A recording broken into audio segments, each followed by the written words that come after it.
வணக்கம் நண்பர்களே, முக்கியமான டாபிக்கை இந்த பதிவில் பார்க்க போகிறோம். Justice GR. சுவாமிநாதன் அவர்களை பதவி நீக்கம் பண்ணணும் அப்படின்னு இண்டி கூட்டணி எம்பிக்கள் மக்களவையுடைய சபாநாயகர் ஓம் பிர்லா அவர்கள்ட்ட நோட்டீஸ் கொடுத்தாங்கல்ல. 120 எம்பிக்களுடைய சைனை வாங்கி நோட்டீஸ் கொடுத்துருக்காங்க. இப்போ பாஜக என்ன சம்பவம் பண்ணுறாங்கன்னா, அந்த 120 எம்பிக்கள் யார் யார் அப்படிங்கிற பட்டியலை ரிலீஸ் பண்ணி இண்டி கூட்டணிக்கு ஒரு சரியான ஆப்பு வச்சுருக்காங்க. குறிப்பாக நார்த் பெல்ட்டில் திமுகனால காங்கிரஸ் அடிமேல் அடியாக வாங்கிக்கிருக்கு. சனாதன தர்மத்துக்கு எதிராக உதயநிதி பேசினதுனால மத்திய பிரதேசம் சட்டப்பேரவை தேர்தலில் காங்கிரஸ் வாஸ் அவுட் ஆனாங்க. ஹிந்தி மொழிக்கு எதிராக திமுகவினர் பேசுறதுனால பீகார் சட்டமன்ற தேர்தலில் ஆர்ஜேடி காங்கிரஸ் கூட்டணி படுதோல்வியை சந்திச்சாங்க. இப்போ இந்த வழியில இப்போ ஜஸ்டிஸ் ஜி.ஆர். சுவாமிநாதன் அவர்கள் விவகாரம் இண்டி கூட்டணிக்கு பெரும் ஆப்பாக மாறி இருக்கு. நார்த் பெல்ட்டில் பாஜகவினர் இதை பரவலாக எடுத்து பேச ஆரம்பிச்சிருக்காங்க. Justice GR. சுவாமிநாதன் அப்படிங்கிற ஒரு நீதி அரசர், ஹைகோர்ட்டு ஜட்ஜு, அவர் ஹிந்துக்களுக்கு ஃபேவராக ஒரு தீர்ப்பு கொடுத்தாரு. ஸோ இதனால இண்டி கூட்டணி கடுப்பாகி அவரை பதவி நீக்கம் செய்ய இப்போ நோட்டீஸ் கொடுத்துட்டு இருக்காங்க. ஹிந்துக்களுக்கு எதிரான பார்ட்டி இண்டி கூட்டணி, இண்டி கூட்டணி, காங்கிரஸ் ஹிந்துக்களுக்கு எதிரான கட்சி அப்படின்னு சொல்லிட்டு இப்போ நார்த் பெல்ட் முழுவதும் பாஜகவினர் கேம்பெயின் பண்ணிட்டு இருக்காங்க. உதாரணத்துக்கு இப்போ மகாராஷ்டிராவை எடுத்துக்கோங்க.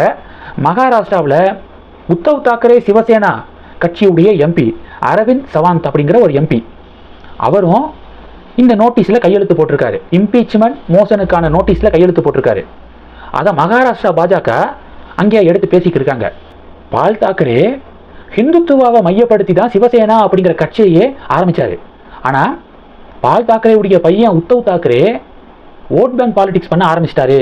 காங்கிரஸ் மாதிரியே ஹிந்துத்துவ கொள்கைகளை அப்படியே அடியோடு மறந்துட்டாரு. Justice GR. சுவாமிநாதன் அவர்களை பதவி நீக்கம் செய்ய உத்தவ் தாக்கரேவுடைய கட்சியுடைய எம்பி கையெழுத்து போட்டிருக்காரு பாருங்க அப்படின்னு சொல்லிட்டு மகாராஷ்டிரா பாஜக அங்கே தீவிர பரப்புரை பண்ணிக்கிட்டு இருக்காங்க. கூடவே சுப்ரியா சூலே இருக்காங்களே, தேசியவாத காங்கிரஸ், சரத்பவாருடைய தேசியவாத காங்கிரஸுடைய எம்பி, அவங்களுக்கு எதிராகவும் மகாராஷ்டிராவில் பயங்கரமான ஒரு டிபேட் நடந்துக்கு இருக்கு. இது மகாராஷ்டிராவை பற்றி மட்டும்தான் நான் எக்ஸாம்பிள் சொன்னேன். இது மாதிரி ஒவ்வொரு மாநிலத்திலையும் இண்டி கூட்டணி எம்பிக்கள் ஒரு பெரிய ட்ரபிளை ஃபேஸ் பண்ணுறாங்க. காரணம் திமுகனால. திமுகவுக்கு தமிழகத்தில் இது பார்த்தீங்கன்னா பாருங்க, மத நல்லிணக்கத்தை காப்பாற்றுறதுக்காக சுப்ரீம் கோர்ட்டில் ஒரு பக்கம் மேல்முறையீடு பண்ணிக்கிருக்காங்க, இன்னொரு பக்கம் அந்த நீதியரசரையே பதவி நீக்கம் பண்ண பார்லிமெண்ட்டில் போராடிக்கிட்டு இருக்காங்க அப்படின்னு சொல்லிட்டு தங்களுடைய மீடியாக்களை வச்சு தமிழகத்தில் தலைப்பு செய்தி போட்டுக்கிறாங்க திமுக.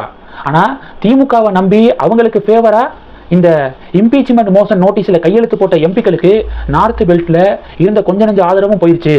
திமுகவை நம்புனா அதோ கதி தான் கூட்டணியில் இருக்கக்கூடிய கட்சிகளுக்கு அப்படின்னு சொல்லிட்டு பாஜக விமர்சனம் பண்ண இது ஒரு பெரிய பேசுபொருளாக மாறி இருக்கு. Justice GR. சுவாமிநாதன் அவர்களுக்கு எதிராக நோட்டீஸ் கொடுத்த அடுத்த ஒரு 5வது நிமிஷமே அண்ணாமலை நேஷனல் மீடியாக்களுக்கு அதை எடுத்துகிட்டு போயிட்டார். நேஷனல் மீடியாக்களுக்கு பல சேனலுக்கு பேட்டி கொடுக்கறது, இந்த விவகாரத்தை எக்ஸ்பிளைன் பண்ணி அங்கே நார்த் பெல்ட்டில் இருக்கக்கூடிய மக்களுக்கு புரிய வைக்கிறது, இதை சிறப்பாக கையாண்டிருக்காரு. அண்ணாமலை தொடர்ந்து பவன் கல்யாண் என்ன பதிவு போட்டிருக்காருன்னா, threatening judiciary in the name of pseudo secularism அப்படின்னு சொல்லிட்டு பதிவு போட்டிருக்காரு. ஸோ இவர்களுடைய பதிவு நேஷனல் மீடியாக்கள் அதை ஹைலைட் பண்ண பிறகு நார்த் பெல்ட்டில் சமூக வலைதள பிரபலங்கள் இருக்காங்களே, அவங்க ஜஸ்டிஸ் ஜி.ஆர். சுவாமிநாதன் அவர்களுக்கு ஆதரவாக அவங்க ட்விட்டர் பதிவு போட, அதாவது ஜிஆர்எஸ்க்கு எதிராக கையெழுத்து போட்ட எம்பிக்களுடைய பட்டியலை பாருங்க, இந்த நேமெல்லாம் மறந்துடாதீங்க, ஹிந்துக்களுக்கு ஃபேவரா ஒரு தீர்ப்பு கொடுத்ததுனால அவரை பதவி நீக்கம் செய்ய துடிக்கிறாங்க பாருங்க அப்படின்னு சொல்லிட்டு ஸோ இதை ஹைலைட் பண்ண இப்போ நார்த் பெல்ட் முழுவதும் இதுதான் ஒரே டாபிக். போதுமான எம்பிக்களுடைய ஆதரவு இருந்து இந்த இம்பீச்மெண்ட் மோசம் நல்லா ட்ரை பண்ணா கூட அதில் ஒரு பிரோஜனம் இருக்கு. போதுமான எம்பிக்களுடைய சப்போர்ட் இல்லை, எப்படியும் ஃப்ளாப் தான் ஆக போகுது, ஃபெயிலியர் ஆயிரும் அப்படின்னு தெரிஞ்சே திமுக இதை கையில் எடுத்திருக்காங்கன்னா தமிழகத்தில் இதை வச்சு ஒரு பாலிடிக்ஸ் பண்ணுவாங்க அப்படிங்கிற ஒரு கணக்கு இருக்கும். ஆனால் திமுகவை நம்பி கூட வந்திருக்காங்க பாருங்க, திமுகவுக்கு சப்போர்ட் பண்ணி சொந்த மாநிலங்களில் பெரும் பின்னடைவை சந்திக்கிறாங்க பார்த்தீங்களா, தியாகிகள் அப்படின்னு சொல்லிட்டு இப்போ சில ட்ரோலும் நடந்துக்கிறதுக்கு சோசியல் மீடியாவில். இந்த டாப்பிக்கை பற்றி உங்களுடைய பார்வைகளை மறக்காம கமெண்ட் பண்ணுங்க. தொடர்ந்து கனெக்டில் இருங்க, அடுத்தடுத்து நிறைய பதிவுகளை பார்க்க போகிறோம். நன்றி, ஜெய் ஹிந்த்.